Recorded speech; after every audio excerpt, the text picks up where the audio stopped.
Once again आप लोगों का स्वागत है इस चैनल पे आने के लिए। मैं शिवम स्वागत करता हूँ। आज की वीडियो में हम लोग देखेंगे द गुप्ता डायनेस्टीज, गुप्त वंश के बारे में। इसको ध्यान में रखिएगा, काफ़ी वीवीआई टॉपिक है। हम लोग स्टार्ट करते हैं। और हाँ, कल वीडियो नहीं आ पाया था, रीज़न आप लोग मेरे आवाज़ से पता कर ही लिए होंगे।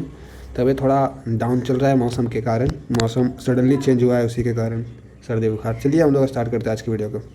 तो पिछले वीडियो के लास्ट में मैंने आपको बताया था कुषाण वंश के एक सामंत थे, एक फीडवल थे, जिन्होंने इस वंश की शुरुआत की थी। उनका नाम श्रीगुप्त था। पिछली वीडियोस के लास्ट में इसका जिक्र मैंने किया था। तो आज नया वंश को हम लोग देखते हैं। इनके जो फाउंडर होंगे, संस्थापक होंगे इस वंश के, मैंने जिक्र किया अभी श्रीगुप्त। इनका नाम आप लोग ध्यान में रखिएगा। श्रीगुप्त के द्वारा ये वंश स्टार्ट किया गया। उसके बाद घटोत्कच के द्वारा इस वंश को आगे बढ़ाया गया। लेकिन क्या होता है ना, ये दोनों जो हैं इस वंश को जरूर स्टार्ट करते हैं, लेकिन असली मायने में जो राजा होता है ये दोनों नहीं बनते हैं। ये दोनों सामंत के रूप में कार्यकाल करते हैं। अपना जितना भी दिन रहते हैं गद्दी पे, अपने आप को राजा घोषित नहीं करते हैं। ऐसे समझो कि आप बिहार के, मतलब सब कुछ आपके हाथ में बिहार का, लेकिन आप बिहार के सीएम नहीं हो।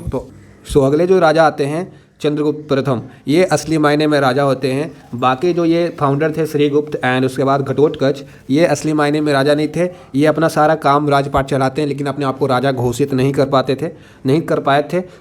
इसी कारण उसके बाद जो ये आया चंद्रगुप्त प्रथम, उसने अपने आप को राजा घोषित किया और एक अपने टाइम पे महान शासक बना। इसका कार्यकाल लोग ध्यान में रखिएगा 319 AD से 350 तक। यहाँ पर जो चीज़ें लिखी गई उसको ध्यान रखिएगा। फर्स्ट इंपॉर्टेंट किंग, पहले किंग बने। बाकी जो फाउंडर थे वो किंग नहीं थे, वो सिर्फ सामंत के रूप में, फीडवल के रूप में। सामंत मतलब होता है जो जिसके पास बहुत ज़्यादा ज़मीन होता है, उसको दान में बहुत ज़्यादा पहले ज़मीन मिला करता था कुछ लोगों को। एक समय ऐसा आता था कि सामंत लोग के पास, फीडवल लोग के पास राजा से भी ज़्यादा धन हो जाता था, क्योंकि ज़मीन उनसे ज़्यादा हो गया। ज़मीन मतलब ऑटोमेटिक होता है कि आपके पास जो है आपका कैपिटल बढ़ जाता है, धन बढ़ जाता है। इनके बारे में एक चीज़ और काफ़ी फेमस लाइन है कि ये जो है इनका शादी होता है। और किन से शादी होता है? एक राजकुमारी थी, कुमारी देवी उनका नाम है। आप लोग केडी से याद रखिएगा, कुमारी देवी उनका नाम था। और ये कहाँ की रहने वाली थी? तो यह लिच्छवी की रहने वाली थी कुमारी देवी। इन्होंने किनके साथ विवाह किया? चंद्रगुप्त प्रथम के साथ विवाह किया। और इसी खुशी में उन्होंने एक सिक्का चलवाया जिसमें राजा रानी बने हुए होते थे। तो किन्होंने सिक्का चलवाया था राजा रानी के उपलक्ष्य में? तो चंद्रगुप्त प्रथम जो है वो चंद्रगुप्त मौर्य से इनको कंपेयर मत करिएगा, ये अलग शासक हैं। नाम भले ही सेम है। यहाँ पर देखिए चंद्रगुप्त फर्स्ट, ठीक है। चंद्रगुप्त मौर्य इनसे पहले आए थे, वो मौर्य काल के महान शासक थे। ये गुप्ता पीरियड के महान शासक हैं। तो चंद्रगुप्त प्रथम के बाद जो उनके सक्सेसर होते हैं, अगले जो आते हैं इनके जाने के बाद, उनका नाम होता है समुद्रगुप्त। इनका कार्यकाल जैसे उनका खत्म होता है, उनका 349-50 में ख़त्म होता है ना, तो 350 में उनका ख़त्म होता है, तो इनका स्टार्ट हो जाता है 350 से 375। तो ये भी 25 साल तक राज करते हैं इस वंश पे।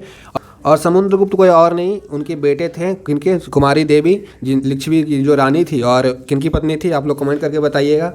मैंने अभी थोड़ी देर पहले उन्हीं का नाम लिया था, थोड़ी देर पहले। जस्ट इनके जो पहले वाले शासक थे वो उनके पति थे। तो अगर आप देख रहे हैं तो आप लोग कमेंट करके जरूर बताइएगा। उसके बाद इनका कार्यकाल आप लोग ध्यान में रखिएगा 350 से 375 होगा। और यह खुद को लिच्छवी दौहित्र कहते थे, क्योंकि और यहाँ से एक और बहुत बढ़िया क्वेश्चन बनता है। इनको हिस्ट्री के जो महान विख्याता हैं उनको ये नाम इनको दिए, क्या नाम दिए हैं? समुद्रगुप्त को उन्होंने नाम दिया है नेपोलियन ऑफ इंडिया। नेपोलियन कौन थे ये आप समझेंगे वर्ल्ड हिस्ट्री के, एक जो वर्ल्ड हिस्ट्री का सीरीज है उसमें मैं नेपोलियन के बारे में पढ़ाऊंगा। बस आप कभी इतना याद रखिए, नेपोलियन ऑफ इंडिया किन्हें कहा जाता है? समुद्रगुप्त को कहा जाता है। नेपोलियन के बारे में एक बहुत ही फेमस कहानी प्रचलित है कि आपका राजपाट जो है, आप राजपाट जो चला रहे हैं वो जल रहा है, ये मगन में अपना बांसुरी बजा रहा था। मतलब अभी मैं सीएम हूँ बिहार का, और मेरा जो बिहार में लोग हैं मर रहे हैं, और नीतीश कुमार चाहे कोई और भी जो सीएम होंगे वो बांसुरी बजा रहे हैं, डांस नृत्य कर रहे हैं। तो नेपोलियन को चर्चा इनसे क्यों की जाती है आप लोग समझ ही गए होंगे। ये भी उसी टाइप के होंगे, तभी इनका कंपैरिजन किया जाता है नेपोलियन से। तो इनको नेपोलियन ऑफ इंडिया कहा जाता है। उसके बाद एक और महान शासक आते हैं समुद्रगुप्त के बाद, जैसे इनका ख़त्म होता है 375 में, 375 से 415, ठीक है। ये भी आते हैं, उनका नाम है चंद्रगुप्त द्वितीय। तो आप लोग सीक्वेंस याद रखिएगा।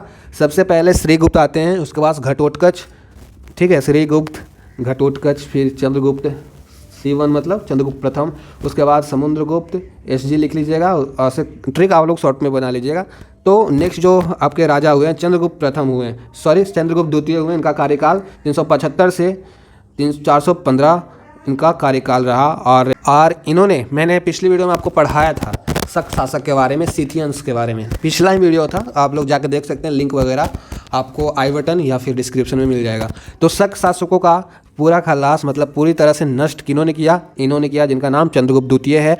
और इनके समय पे एक चाइनीज़ के बहुत ही बड़े मतलब पिलग्रिम्स मतलब इतिहासकार जो भी बोलो ज्ञानी कहाँ आपके दरबार में आते हैं, किनके दरबार में? चंद्रगुप्त द्वितीय के दरबार में चाइनीज़ के एक बहुत बड़े जो पिलग्रिम्स थे, उनका नाम फाहियान था। वो इंडिया विजिट करते हैं। उस समय पूछा जाता है क्वेश्चन, जब फाहियान इंडिया में आते हैं उस समय राजा कौन होता है? तो राजा चंद्रगुप्त द्वितीय होते हैं। या इसका उल्टा करके आपका क्वेश्चन पूछ सकता है, चंद्रगुप्त द्वितीय के दरबार में कौन से चाइनीज़ आए थे? तो उनका नाम था फाहियान। ठीक है, तो आई होप आप लोग अभी याद हो गया होगा। फिर से रिवीजन करते हैं हम लोग। पहले श्रीगुप्त हो जाएंगे, दूसरे घटोत्कच हो जाएंगे। ये दोनों जो थे क्या थे? सामंत के रूप में राजपाट चला रहे थे। राजा अपने आप को घोषित उन्होंने नहीं किया था। लेकिन उसके बाद जो आपके आते हैं कौन? शिवन मतलब चंद्रगुप्त प्रथम, उन्होंने अपने आप को राजा घोषित किया गुप्त वंश का, पहले राजा वो कहलाए। उसके बाद क्या होता है कि वो उनका भी कार्यकाल खत्म होता है। समुद्रगुप्त आते हैं जिनका कार्यकाल 350 से 75 AD समय रहता है। और ये कोई और नहीं, चंद्रगुप्त प्रथम के बेटे होते हैं, यानी चंद्रगुप्त प्रथम और कुमारी देवी। कुमारी देवी जो थी लिच्छवी की रानी थी, राजकुमारी थी। ठीक है, और उसके बाद चंद्रगुप्त द्वितीय आते हैं। चंद्रगुप्त द्वितीय पूरी तरह से किसको नष्ट कर देते हैं? शक शासक को नष्ट कर देते हैं। उसके बाद इसके दरबार में एक चाइनीज़ आता है जिसका नाम फाहियान होता है। और इनके दरबार में कुछ महान नवरत्न रहा करते थे, 9 जेम्स, जिनको नवरत्न बोलते हैं। नवरत्न मतलब होता है 9 विद्वान इनके दरबार में रहा करते थे, जिनमें से सबसे ज़्यादा जो इम्पोर्टेंट है, नौवों का नाम आपको याद नहीं रखना है, कुछ इंपॉर्टेंट है उनका नाम हमेशा से याद रखना है।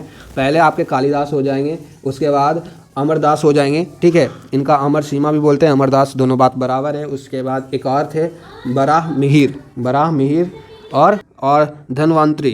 ठीक है, इनको इन पांचों का नाम हम लोग हमेशा याद रखिएगा। उसके बाद जो इनके सक्सेसर आए, इनके बाद जो राजा बने कुमार गुप्त प्रथम, इनका कार्यकाल जैसे इनका ख़त्म होता है, इनका स्टार्ट हो जाता है 415 से 455 AD में। उसके बाद इन्होंने क्या किया इसके बारे में देखते हैं।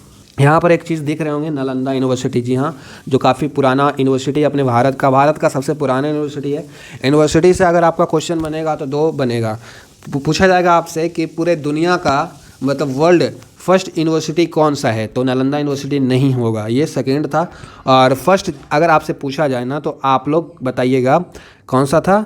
तक्षशिला यूनिवर्सिटी, जो कि फ़िलहाल पाकिस्तान में है, दुनिया का पहला यूनिवर्सिटी था। और नालंदा यूनिवर्सिटी भी है, पुराने ज़माने के बहुत गुप्ता पीरियड में बनाया गया था इसको।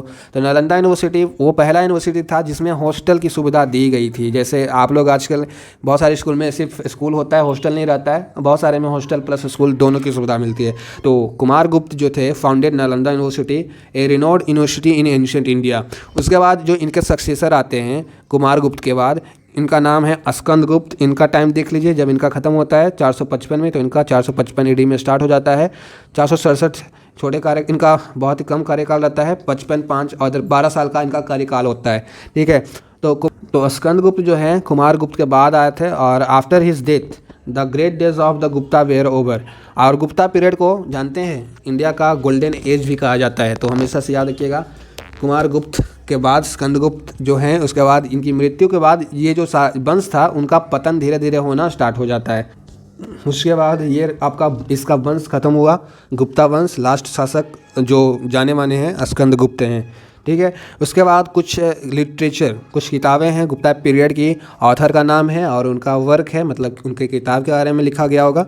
तो पहला देखिए कालिदास। कालिदास को तो सब जानते हैं, इनके किताबों के बारे में आप लोग ध्यान रखिएगा। विज्ञान शकुंतलम, ऋतु शर्मा, मेघदूतम, कुमार संभवम, माला विकाग्नित्रम, रघुवंशम। तो इतना विक्रम मरुवंशी जो है ये टोटल कालिदास के हैं। सभी के किताब आप लोग याद रखिएगा। आर्यभट्टा का आर्यभट्ट, सूर्य सिद्धांता हो जाएगा।